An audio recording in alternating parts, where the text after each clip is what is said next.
And good morning. Thank you for joining us. I'm Mabel, Jong. You're watching continuing coverage at the World Healthcare Congress here in Washington, D.C.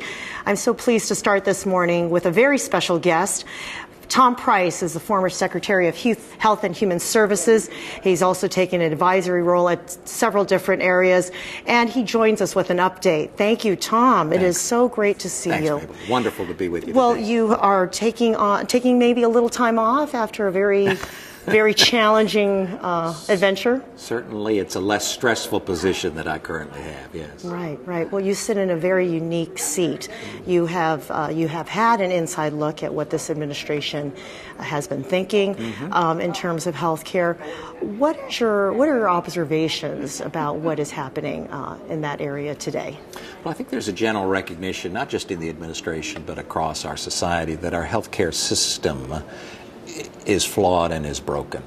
And as I mentioned to folks in the conversation earlier today, it's one of the reasons is that we don't have a healthcare system. We have healthcare systems. We have Medicare for seniors, Medicaid for folks in the low-income spectrum. We've got the exchange market, the ACA market. We've got the employer-sponsored market, which covers the vast majority of Americans, about 165 or 70 million Americans. We've got the VA system, the Indian Health Service system. We've got the private system. So we somehow as a society expect that folks can navigate through this system seamlessly, and if we truly step back and look at what the challenges were there, we'd recognize that it doesn't work. It's a hodgepodge of systems. So if we had as our goal, which is what I think this administration does, is trying to harmonize the experience that folks have and the ability for individuals to receive their care through those systems in a more seamless way. With so many systems, there's bound to be some confusion about agendas and what the future really holds.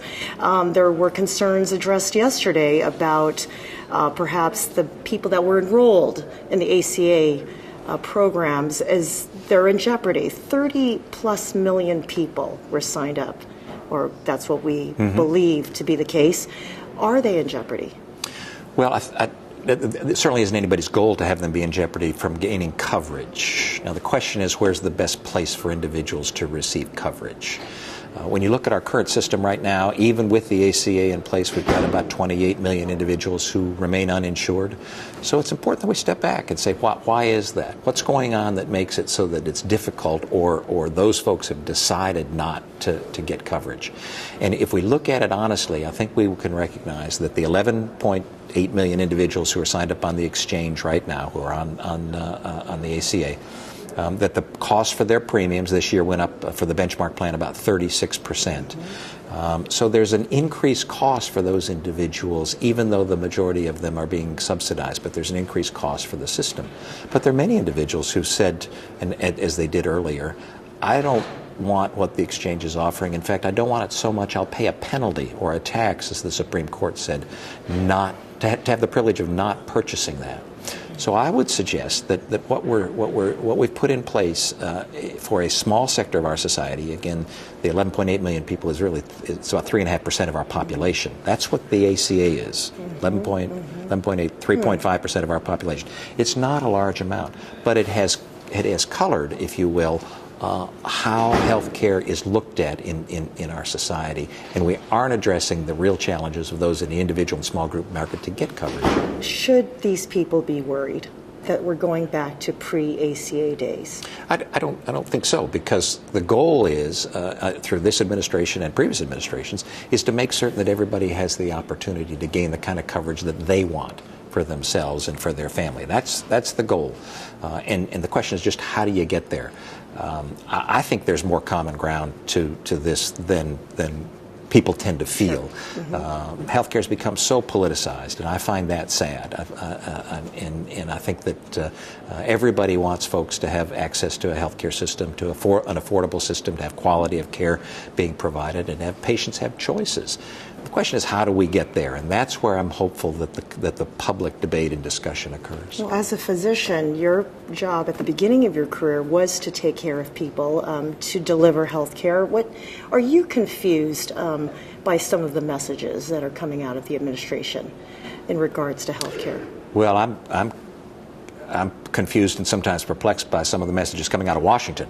So it's not unique to the administration. As I say, I think it's regrettable that health care has become so polarized as an issue.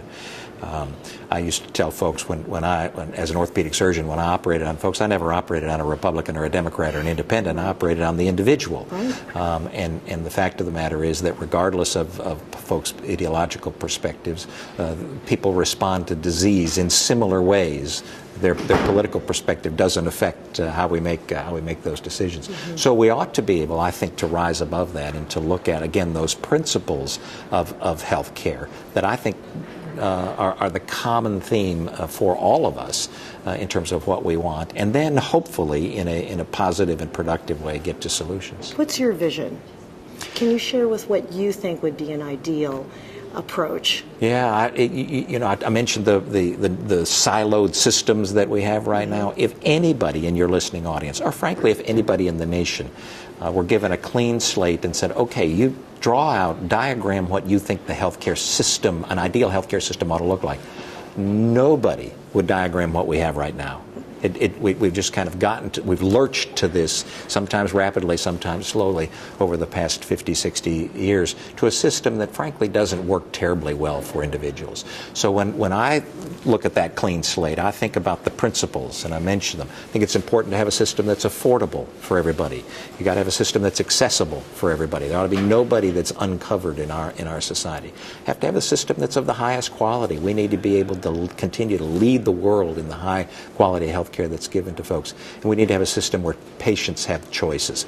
Patients are the ones that are selecting who's treating them, when they're being treated, how, and the like. Your thoughts on how we can make that affordable and to reach some of these goals that you're talking about? Got to recognize that when too many constraints are put on an ability for folks to gain the kind of coverage that they want, then they won't get that coverage. And the greatest example we've had in the last 10 years is the penalty from the individual mandate.